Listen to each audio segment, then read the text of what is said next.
Alright, so we wrapped up the E39 M5 exhaust and the big brake kit. 4 piston in the rear, 6 piston in the front. We have the ground control coilovers.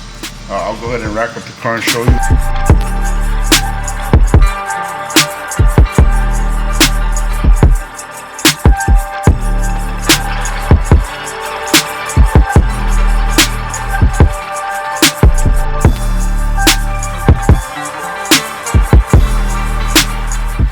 Okay, so here it is, complete header back stainless exhaust, modified the collectors, added 3-inch V-bands here in the front.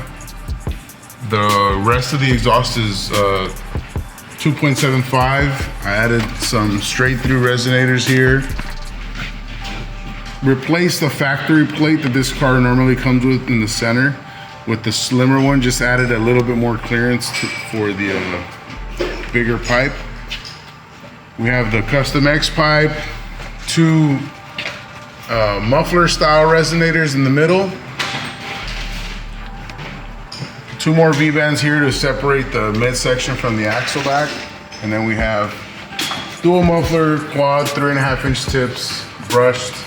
And I personally don't like polished mufflers, so we went ahead and painted these black with some high heat paint, and all custom hangers. We ditched the factory style because they move around and they break. So we went with our style hanger, and that pretty much sums up this exhaust. We're in the process of bedding in the brakes. That's why the rotors don't look exactly how they should, for anyone that's in question. But, you know, of course, this car didn't need big brakes, but they do look phenomenal on here. And then you can see the ground control coilovers. We've got the camber plates to go with it. It is a full kit. Rides a million times better than it did when it came in. But now we discovered after driving the car that it has a bad clutch. So we're gonna do a clutch swap on it.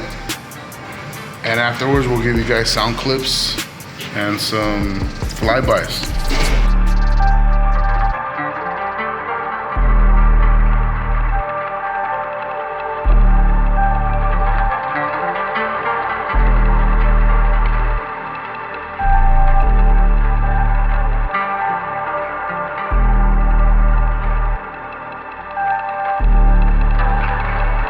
All right, so we got the trans out. There it is on the floor. From what it appears, it probably just has a cheap aftermarket clutch, which sucked. And this is a self-adjusting pressure plate, so you see these springs. It actually adjusts as the disc wears down, it pushes the plate forward. So it's clearly out already, the adjustment's all the way out. But it's probably some stage 2, stage 3 from some China company or something. And it apparently fell. So let's go ahead and take the pressure plate off, Daniel.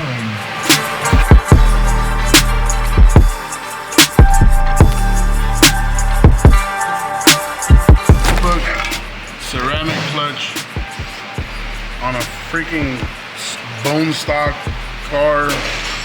It's overkill. It ruins the drive of the car and clearly fails way before because the car's being used. It's a daily. And I guarantee you this clutch probably has like not even 10,000 miles on it.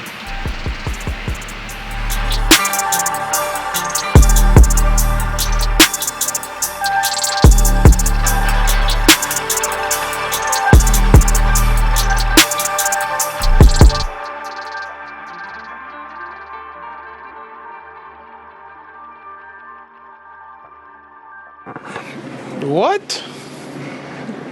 Bro, what are you talking about, man?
Okay, so clearly ground clearance wasn't important to the guys that built this car. We see this a lot. People normally try, or I guess attempt, and some do accomplish, installing an E36 midsection on these things when they swap them. But as you can see, it sits very, very low, like extremely low. And in this case, they bang the pipe to clear the subframe. It's touching on the sway bar with the car in the rack in the air. That will typically move away. That's probably not doing a whole lot for horsepower, to be honest. It just looks very bad. But you know, it's touching on the lower control arm lollipop here. It's clearly been dragging on the floor. They forgot like a key step here and decided not to even bolt on the trans brace.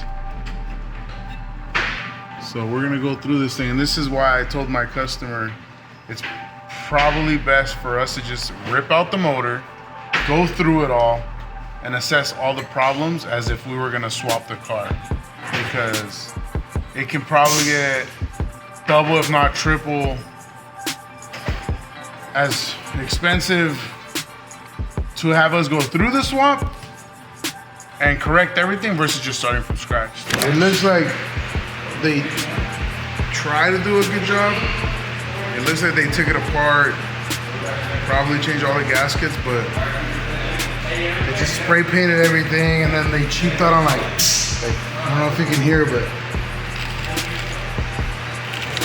sounds like pasta. Hoses are all old, dried up. I mean, they just clearly aren't new, and then the radiator was actually broken.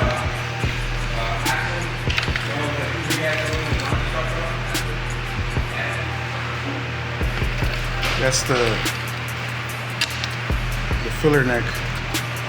I mean, not the filler neck, the radiator hose neck of the radiator. So there it is. Now we're gonna put the front end on dollies and get it over the body shop as soon as we tear the engine bay apart.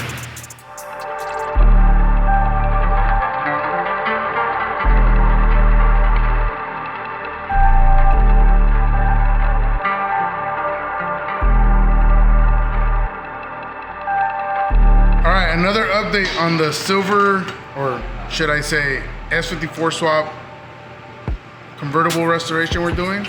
This car was originally black. We did a full color change, door jambs, engine bay, everything. My brother went ahead and did all the paint and body. It's a Porsche color. I don't remember the color code at the moment, but it's silver.